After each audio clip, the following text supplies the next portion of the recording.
Assalamualaikum warahmatullahi wabarakatuh. Perkenalkan, nama saya Hafizatul Ilma, nomor induk mahasiswa 1730 208031.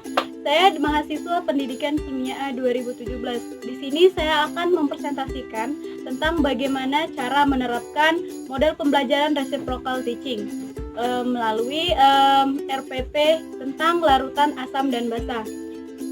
Sebelumnya saya akan membacakan sintaks dari model reciprocal teaching.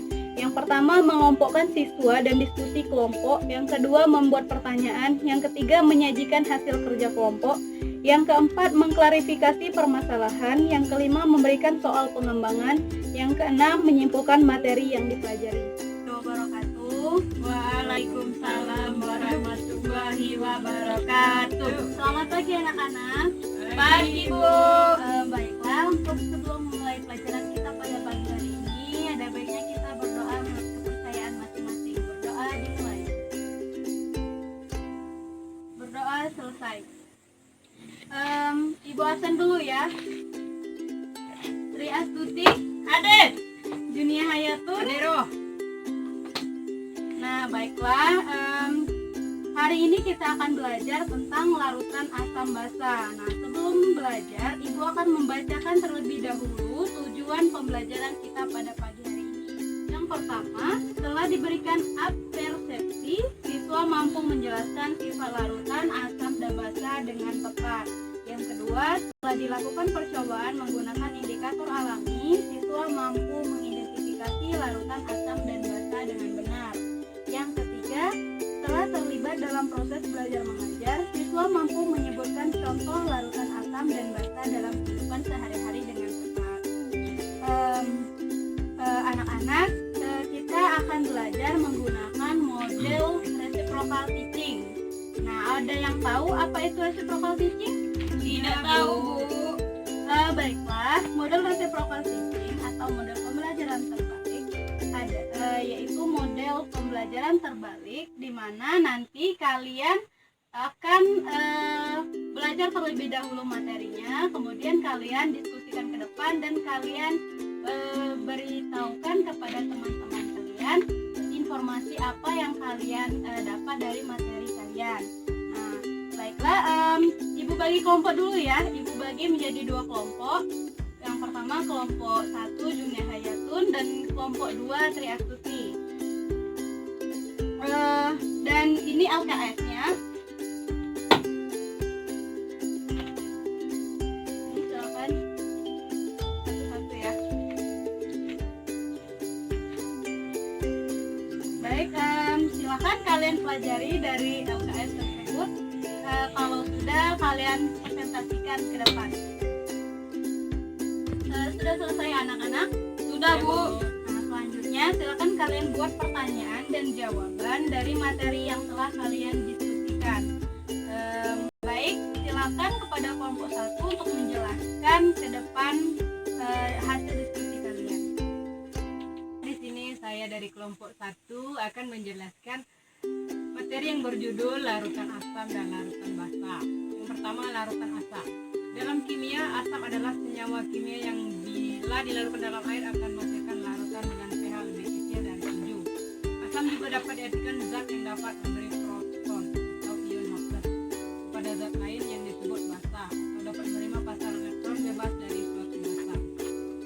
Contoh asam dalam kehidupan sehari-hari diantaranya cuka mengandung asam asetat, jeruk mengandung asam sitrat, anggur mengandung asam tartrat, apel mengandung asam malat, vitamin C mengandung asam ascorbat, dan obat tetes mata mengandung asam berat. Selanjutnya, larutan basa.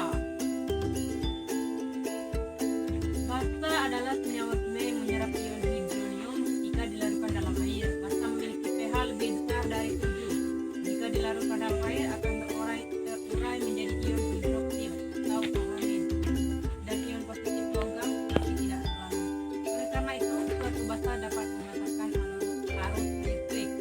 Contoh basa yang sering dijumpai dalam kehidupan sehari-hari diantaranya seperti obat mah mengandung magnesium hidroksida atau MgOH2 dan aluminium hidroksida atau AlOH3.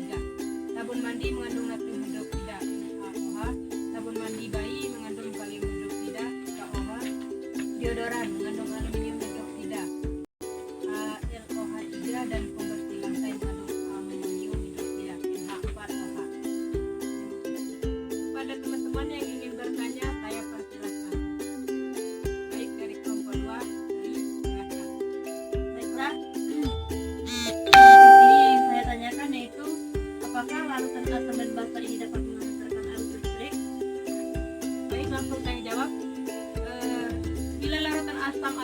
setelah dilarutkan dalam air akan menghasilkan ion-ion.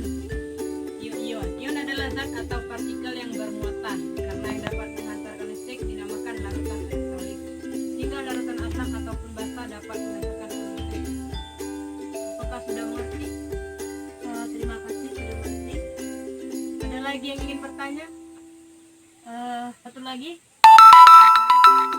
Kenapa larutan asam itu korosif terhadap logam? Baik. Kenapa asam bersifat korosif terhadap logam? Karena asam melepas ion hidrogen H+, atom yang bermuatan listrik, sehingga jika terkena udara, suhu atau air dari alam maupun bukan alam dapat menimbulkan karat pada logam bersifat korosif. Apakah sudah mengerti? Baik, terima kasih saya sudah mengerti. Baiklah, cukup ya diskusinya. Silakan duduk kembali kelompok 1 dan baiklah, Ibu akan menambahkan sedikit. Jadi bukan hanya larutan asam yang dapat menimbulkan karat pada logam, tetapi basa juga bisa ya, karena dia sama-sama akan bereaksi melepaskan OH-. Sedangkan kalau asam akan melepaskan ion H+ dengan udara dan suhu sehingga menimbulkan karat pada logam. Nah, baik, ada lagi yang ingin ditanyakan? Ya Bu. Ya, silakan. Kalau indikator asam basa itu apa, Bu? Nah, ada yang tahu dengan ubi ungu atau kol ungu? Tahu. Iya, Bu, tahu. Nah, suatu bahan atau alat yang dapat menentukan sifat asam atau basa suatu larutan. Jadi indikator asam basa itu ada yang alami dan ada yang buatan. Contoh yang alami seperti yang tadi, mahkota bunga, bunga mawar, kubis ungu, kunyit, dan kulit manggis. Nah, kalau contoh yang indikator asam basa buatan, contohnya yaitu kertas lakmus, indikator PP, metil merah, dan metil hijau. Ada yang belum paham? Paham dulu. Baik, jika sudah paham, Ibu ada soal latihan ya di LKS-nya. Nah, silakan kalian kerjakan secara berkelompok. Dan sudah selesai mengerjakannya? Sudah, Bu. Silakan kelompok 2 untuk mempresentasikan hasil kerja kelompoknya. Baik, adapun hasil kelompok kami yaitu yang pertama, bagaimana kalian bisa menentukan bahwa jeruk asam dan obat emah itu basa? Jawabannya, jeruk itu rasanya masam, obat emah itu bisa mengobati asam lambung. Yang kedua, lalu bagaimana mengetahui itu termasuk asam atau basa tanpa mengetahui rasanya atau mencicipinya? Jawabannya, dengan cara dilakukan tes dengan indikator asam ataupun basa. Yang ketiga, lalu apakah asupan makanan kita sehari-hari lebih dominan bersifat asam atau basa atau netral? Jawabannya, pada umumnya makanan kita sehari-hari adalah asam dan basa, tapi kebanyakan dari kita lebih dominan pembentukan asam, misal kuning telur, ikan, dan sebagainya. Baik, terima kasih. Cukup ya. Ada yang bisa menyimpulkan pelajaran kita pada hari ini? Baik, Bu.